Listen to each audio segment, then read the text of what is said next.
ప్రియమైన తల్లిదండ్రులకు హృదయపూర్వక నమస్కారములు, విద్యార్థులకు నా ఆశీస్సులు.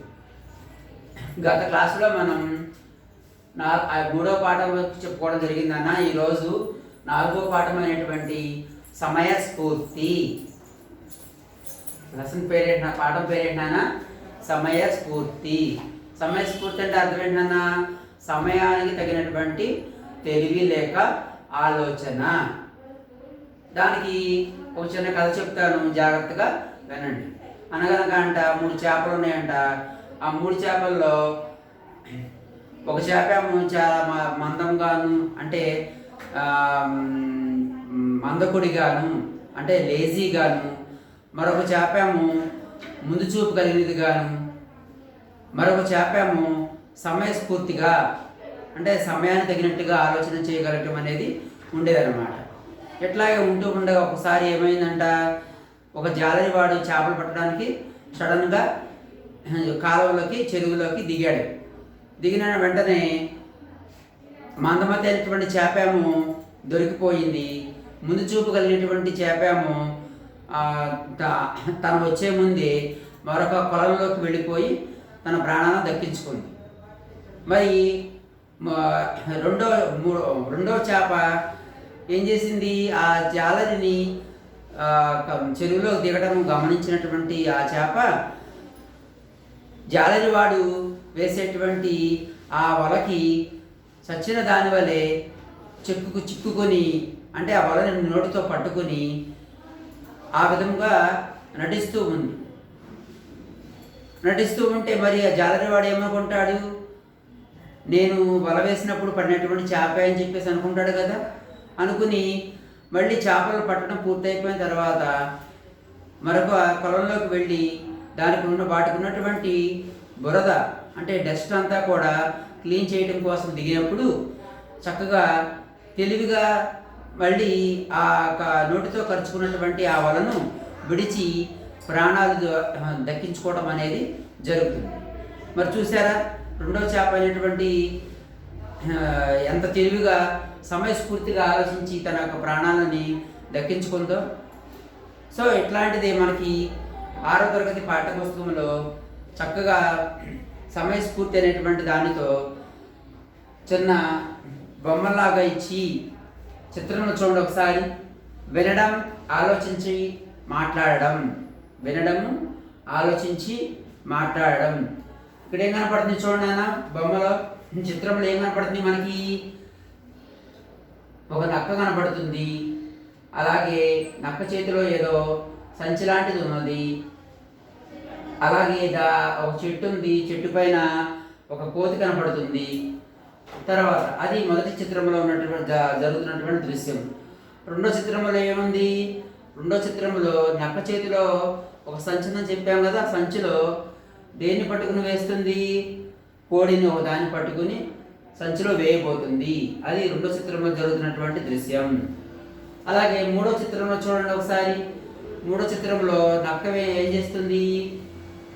ఒక పొయ్యిని వెలిగించి దాని మీద ఒక కుండను పెట్టి మండిస్తూ ఆ కుండను వేడి చేస్తూ ఉంది.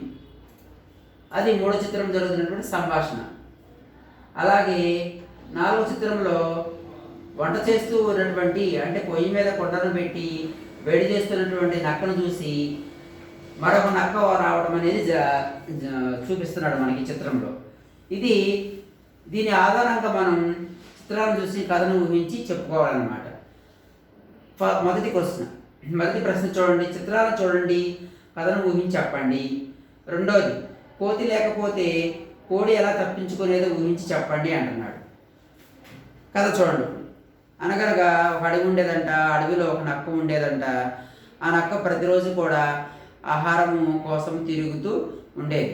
అలాగే ఒక రోజున ఉన్నట్టుండి ఆహారం కోసం తిరుగుతూ ఉండగా దానికి ఒక కోడి కనపడేసరికి ఆ కోడిని పట్టుకుని తన చేతిలో ఉన్నటువంటి గోతాము అంటే సంచిలో వేసుకుని ఎంతో సంతోషంగా చక్కగా వెళుతూ ఉంది.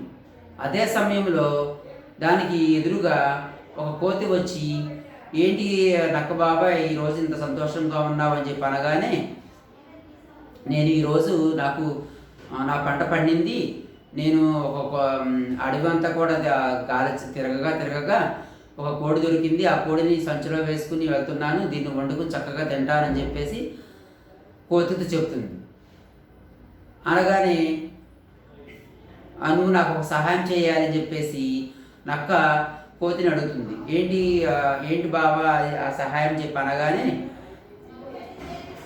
నేను వచ్చే వరకు ఈ సంచిలో ఉన్నటువంటి కోడిని కాపలా కాస్తూ ఉండాలని చెప్పేసి కోతికి ఆ యొక్క పనిని అప్పగించి తాను వేరొక పని మీద వెళుతుంది.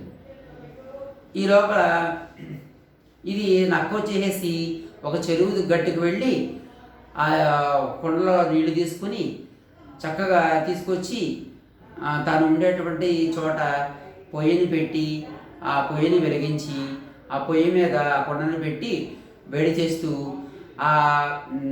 ఆ కుండలో కావాల్సినటువంటి అంటే కోడిని వండడానికి కావాల్సినటువంటి పదార్థాలన్నీ కూడా వేసి ఉడికిస్తూ ఉంటుంది. ఈలోగా కోడిని చూసి జాలేసి వెంటనే ఒక ఆలోచన చేసి కోతి ఏం చేస్తుంది, ఆ సంచిలో ఉన్నటువంటి కోడిని విడిచిపెట్టేసి దానిలో కోడికి బదులుగా ఒక రాయిని ఉంచుతుంది.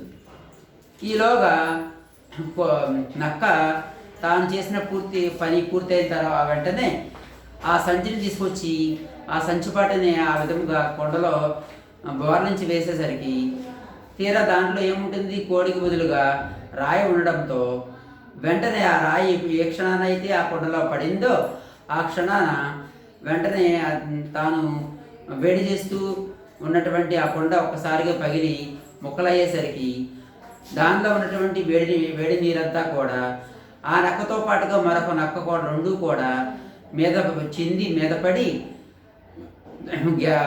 కాలి దూరంగా పారిపోయాయి. ఈ విధంగా నక్క బారి నుండి కోతి సహాయంతో చక్కగా ప్రాణాలు రక్షించుకుంది. ఇది మొదటి చిత్రంలో ఉన్నటువంటి కథ. మరి రెండవ ప్రశ్న చూడండి. కోతి లేకపోతే కోడి ఎలా తప్పించుకునేది ఊహించి చెప్పండి అంటున్నాడు. కోతి లేకపోతే కోడి ఏం చేసేది, చచ్చిన దాని వల్లే పడి ఉండేది. నక్కేమో దాన్ని వండుకు తిందామని చెప్పేసి పొయ్యిని రాజేయటము, ఈ లోపల పొయ్యి మీద కొండను పెట్టి వేడి చేసిన తర్వాత ఆ కోడిని దానిలో వేద్దామనుకునేసరికి అది వెంటనే తప్పించుకుని చెట్టెక్కి పారిపోయేది.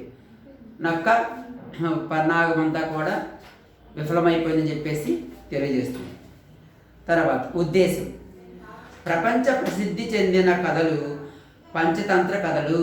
పంచ అంటే 5, తంత్ర అంటే ఉపాయాలు, 5 రకాలైనటువంటి ఉపాయాలతో కూడినటువంటి కథను పంచతంత్ర కథలు అని చెప్పేసి అంటూ ఉంటారు. మొదట సంస్కృత భాషలో విష్ణు శర్మ ఎవరు రచించారన్నా విష్ణు శర్మ అనేటువంటి పండితుడు ఈ కథలను రచించారు. మరి తన కథలో జంతువులను కానీ పక్షులను కానీ తన కథలో వస్తువులుగా చెప్పుకునేటువంటి కవి అనగానే మనకు గుర్తుకొచ్చేటువంటి కవి ఎవరినానా పరవస్తు చెన్నయ్య సూరి. ఎవరినానా పరవస్తు చెన్నయ్య సూరి. పరవస్తు చెన్నయ్య సూరి తెలుగులోకి పంచతంత్రాన్ని నీతి చంద్రిక, నీతితో కూడినటువంటి వెన్నెల అనేటువంటి పేరుతో అనువదించారు. ఏ కాలంలోనైనా మనుషులకు నీతిని ఉపదేశించే అద్భుత కథలివి. ఈ కథలను పరిచయం చేసి వాటిలో విలువలను విద్యార్థులలో పెంపొందించడం ఈ పాఠం యొక్క ఉద్దేశము లేక నేపథ్యం అని చెప్పేసి అంటున్నాడు. మరి కవి ఎవరు? కవి వచ్చేసి కందుకూరి వీరేశలింగం గారు. కాలం వచ్చేసి ఈయన జననము 16/4/1848.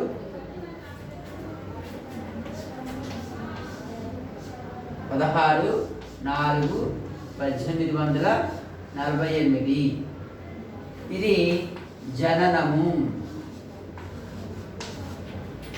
అలాగే 27/5/1948 1919 వచ్చేసి మరణము. అందుకనే మనకి సింపుల్గా ఈ డేట్ మీకు గుర్తు లేకపోతే కనుక 20వ శతాబ్దం అని చెప్పేసి పెట్టుకుంటే సరిపోతుంది.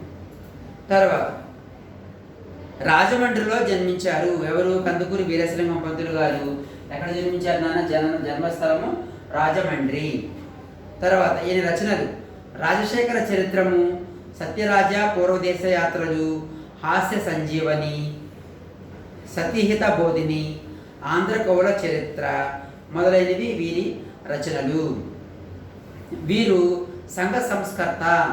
సంఘ సంస్కర్త అంటే అర్థమేంటన్నా? సంఘంలో జరిగేటువంటి దురాచారాలను తొలగించి బాగు చేసేటువంటి వ్యక్తిని ఏమంటారంటే సంఘ సంస్కర్త అంటారు. నవయుగ వైతాళికుడు. కొత్త యుగానికి వైతాళికుడు అంటే మేల్కొల్పేటువంటి వాడు. విద్యావేత్త, అలాగే గద్య తిక్కన ఆయన బిరుదు. ఈ పాఠానికి మూలం కందుకూరి వీరేశలింగం అనువదించిన పంచతంత్ర కథలలోని విగ్రహం అనే భాగంలోని కథ. పంచతంత్రాలు మనం చెప్పాం కదా, 5 అని చెప్పాం కదా. వాటిల్లో ముఖ్యమైనటువంటిది మిత్రలాభము, మిత్రభేదము, అలాగే విగ్రహము, సంధి, ఇట్లా 5 రకాలైనటువంటి మనకి పంచతంత్రంలో చెప్పబడేటువంటి వాటిల్లో ముఖ్యమైనటువంటిది ఏంటిది? నీతి చంద్రిక అనేటువంటి దానిలో నుంచి తీసుకోబడేటువంటి పాఠ్యభాగం చెప్పంటున్నాడు. పోతే పాఠాన్ని మొదలు పెడతాం, జాగ్రత్తగా వినండి. పాఠం పేరు ఏమని చెప్పాను నాన్న? సమయస్ఫూర్తి. పాఠం పేరేంటి? సమయస్ఫూర్తి. పంచవటం. పంచవటం. పంచ అంటే అర్థం ఏంటి? 5. వటం అంటే అర్థం ఏంటి? చెట్ల సమూహం, వటవృక్షాలు. పంచవటం అంటే 5 చెట్ల సమూహాన్ని పంచవటం అని చెప్పేసి అంటారు. పంచవటం అనే ప్రాంతంలోని ఒక మర్రి చెట్టు త్వరలో రోమసుడు. ఎవరన్నా? రోమసుడు.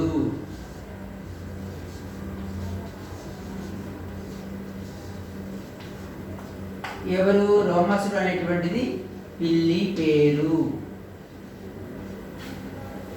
రోమసుడు అనే పిల్లి నివసిస్తోంది. ఆ చెట్టు క్రింది కన్నములో ఫలితుడు అనే ఎలుక.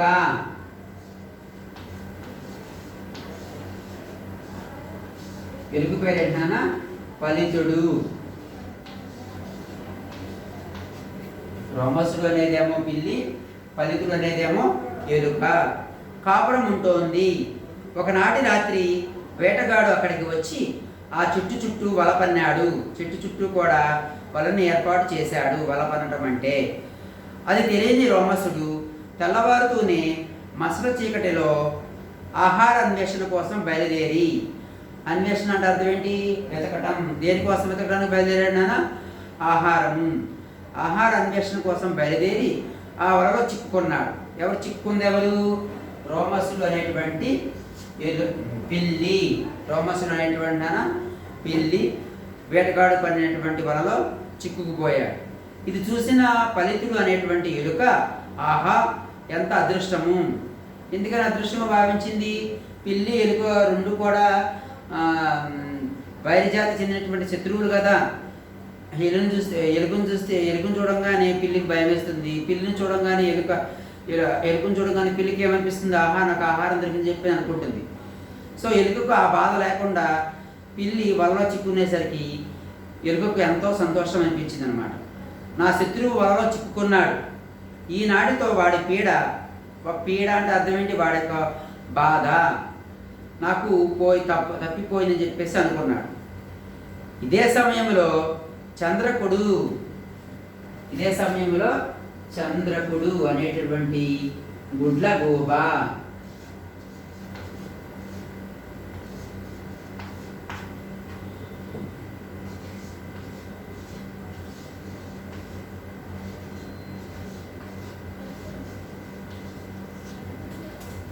చంద్రకుడు అనేటువంటి గుడ్లగూబ హాయిగా విహరిస్తున్న ఎలుకను చూసి అక్కడకు వచ్చింది.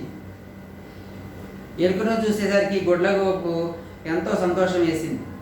మనం తినడానికి ఆహారం దొరికిందని చెప్పేసి చంద్రకును చూసి ఫలితుని గుండె గుబేరమన్నది. ఒక్కసారిగా గుడ్లగూబను చూడగానే ఎలుకకు మరలా తన యొక్క గుండెల్లో భయం అనేది మొదలయ్యింది. అయిపోయింది నా పని అనుకున్నాడు. ఎవరు అనుకుంది? పలితుడు అనేటువంటి ఎలుక. ప్రాణభీతితో, ప్రాణభయంతో గిజగిజలాడిపోయాడు, గజగజ వణికిపోయాడు. ఏం చెయ్యనురా దేవుడా అంటూ చెప్పుకోలేని దీనస్థితిలో మనసులో ఏడుస్తున్నాడు. అందుకనే కాబోలు ఒకరి కష్టాన్ని చూసి సంతోషించి చంకలు కొట్టుకోరాదన్నది అని మనసులో బాధపడ్డాడు. మరి అంటే ఒకరి కష్టాన్ని చూసి సంతోషించకూడదని చెప్పంటే ఎవరి కష్టాన్ని చూసి ముందు సంతోషపడ్డాడు? రోమసుడు అనేటువంటి పిల్లి పొలంలో చిక్కుపోవడం చూసి ఎలుక సంతోషపడింది కదా. అందుకనే వెంటనే తనకు కూడా మరొక కష్టము దేవుడు సృష్టించాడని చెప్పేసి దీని యొక్క అర్థం. అయినా బుద్ధిమంతుల ప్రమాదం ఎదురైనప్పుడు ధైర్యం పొందుతారు, కానీ అయ్యో నా ప్రాణం పోతుంది అని ఎడవరు అని ధైర్యం తెచ్చుకున్నాడు. ఎవరు తెచ్చుకుంది? పలితుడు అనేటువంటి ఎలుక. ఎంతైనా ఒక చోట బ్రతుకుతున్న వాళ్ళం కాబట్టి ఈ రోమస్సుని అర్థించి ప్రాణాలు నిలబెట్టుకున్నాను అని అనుకుని నెమ్మదిగా పిల్లి వైపు అడుగులు వేశాడు. ఎవరు వేసింది? పలితుడు అనేటువంటి ఎలుక. మిత్రమా నమస్కారం.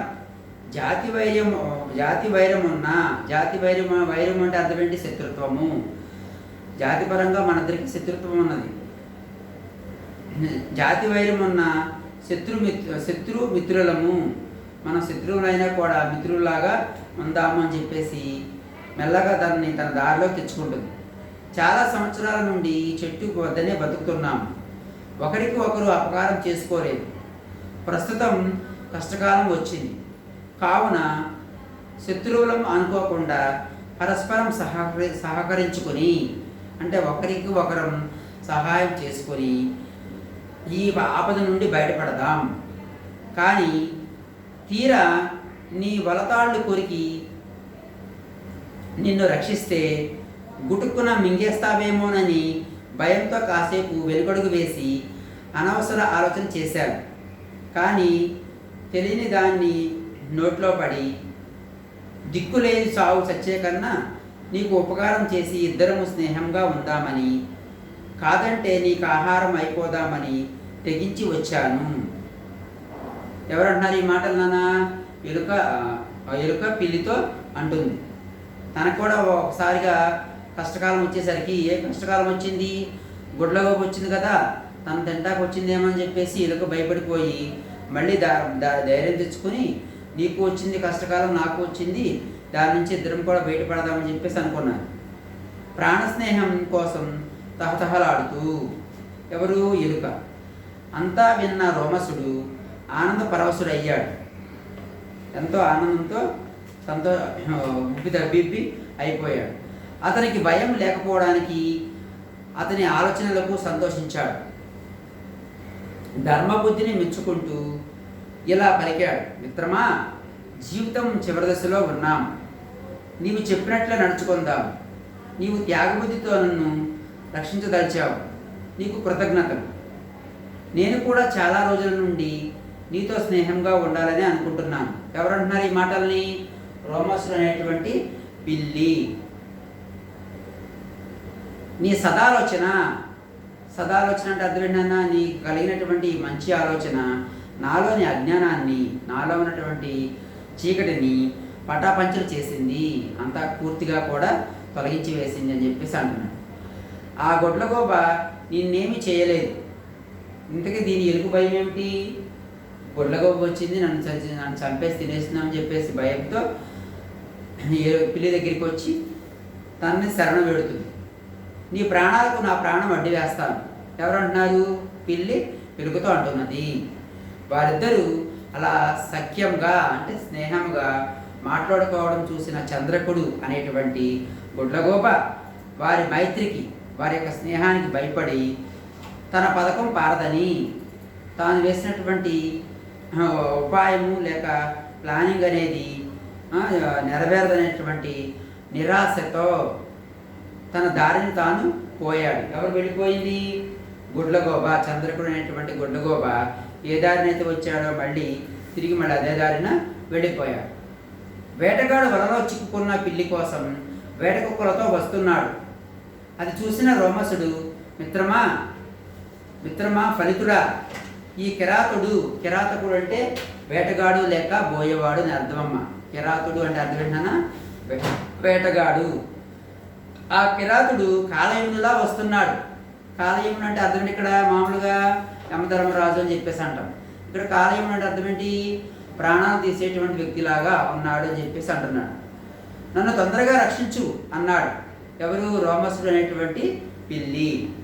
ఫలితుడు తెలివిగా వల కొరుకుతున్నట్లు నటిస్తూ వేటగాడికి దగ్గరికి వచ్చేసరికి పుట్టుక్కున్న వల కొరికి రోమసుడు పోయే దారి చేసి తన కన్నంలోనికి చటుక్కున పరిగెత్తాడు. ఎవరు పరిగెత్తింది? ఎలుక అన్నమాట. రోమసుడు బ్రతుకు జీవుడా, బతికేవరా బాబు అని చెప్పేసి అంటూ పుట్టుకున్న చెట్టెక్కాడు. వెంటనే పిల్లి గబుక్కున చెట్టెక్కేసి కూర్చోంది. వేటగాడు పిల్లి చేజారిపోయిందని విచారిస్తూ వెనుతిరిగాడు. అయ్యో, ఇప్పుడు దాకా వలలో ఉన్నటువంటి పిల్లి నాకు దొరికిందే, నాకు ఆహారం దొరికిందే అని చెప్పి సంతోషపడ్డటువంటి వేటగాడికి ఒకసారిగా నిరాశ ఎదురయ్యింది. కొంతసేపటికి రోమసుడు మెల్లగా చెట్టు దిగాడు. వేటగాడు వెళ్ళిపోయాడు కదా. మరి ఇప్పుడు రోమసుడికి ఆకలి వేస్తుంది. ఆకలి వేసి మెల్లగా పిల్లిలాగా చెట్టు దిగాడు. స్వజాతి బుద్ధితో, తన జాతిలో ఉన్నటువంటి బుద్ధి తెలివితో ఏం చేస్తుంది పిల్లి? కపటముతో, మోసముతో ఫలితుడిని ఉద్దేశించి, మిత్రమా బయటకు రా, మరో ఉద్దేశం లేదు, నన్ను నమ్ము, కలిసిమెలిసి బతుకుదాం, ఆనందంగా ఉందాం అని పిలిచాడు. తెలివైన ఫలితుడు కనిపించకుండా కన్నంలో ఉంచి తన తల బయటకు పెట్టాడు. తొందరపడి బయటకు రాకుండా ఇలా అన్నాడు. ఏమని? మిత్రమా, చాలా సంతోషం, ఇందాకటి అవసరం ఇద్దరికీ అయ్యింది. ఇంతకుముందు మనకిద్దరికీ కూడా ఒకరికి కూడా కష్టం వచ్చింది కాబట్టి నా అవసరం నీకు, నీ అవసరం నాకు ఉంది కాబట్టి ఇద్దరం ఒకరికొకరు సహాయం చేసుకున్నాం. ఆ ప్రాణభయం ఇద్దరిది, అంచేత నిన్ను ఆశ్రయించాను. ఇందులో మోసం, దగా, కుట్ర ఏమీ లేదు. అంతా సత్యమే, అంతా కూడా నిజమే. జరిగింది ఉభయులకు లాభమే. ఉభయులకు అంటే అర్థం ఏంటి? ఇరువురికి, అటు పిల్లికి ఇటు ఎలుకకు. ఉభయులు అంటే అర్థం ఏంటి? ఇరువురికి లేక ఇద్దరికి లాభమే జరిగింది. ఎవరి ప్రాణాలు వారికి దక్కాయి. కానీ నిజానికి జాతి లక్షణం కాదనలేని వైరి లక్షణం. జాతి లక్షణము నీదేమో పిల్లి జాతి, నాదేమో ఎలుగు జాతి. మరి మనకిద్దరు ఉన్నటువంటి శత్రుత్వం అనేది నేను మర్చిపోలేదు. బయటకు వచ్చాననుకో నాకు ప్రాణగండం తప్పదని, అంటే ప్రాణాలు పోతాయనేటువంటి విషయం నాకు తెలుసు అని పలికి కన్నంలోకి దూరి మాయమయ్యాడు. ఎవరు మాయమయ్యింది? ఫలితుడు అనేటువంటి ఎలుక. ఎలుక రాకపోయేసరికి రోమసుడు అనేటువంటి పిల్లి నిరాశ పాలయ్యాడు. బయటికి వస్తుందేమో, దాన్ని తినేసేసి నా ఆకలి తీర్చుకుందామని చెప్పేసి అనుకున్నాడు. ఎలుక ఏం చేసింది? చక్క తెలివిగా, నువ్వు ఎందుకు వచ్చావో నాకు తెలుసు, నువ్వు నన్ను చంపడానికే వచ్చావు, నేను మాత్రం ఏమాత్రం కూడా నేను అంత తెలివి తక్కువ దానినా అని చెప్పేసి తన కన్నంలో నుంచి మాట్లాడి అక్కడి నుంచి తన కన్నంలోకే మళ్ళీ వెళ్ళిపోయి తన ప్రాణాన్ని రక్షించుకుంది. ఇంతటితో కథ అనేది మనకి సుఖాంతం అయ్యింది. ఓకేనా? బాగుంది కదా. సమయస్ఫూర్తి అంటే అర్థం ఏంటి? సమయానికి తగినటువంటి ఆలోచన చేయగలిగింది కాబట్టే పిల్లి నుంచి ఎలుక తన ప్రాణాలను రక్షించుకోగలిగింది. ఇంతటితో ఈ తరగతిని క్లాస్ను ముగిస్తున్నాను నాన్న. ధన్యవాదాలు.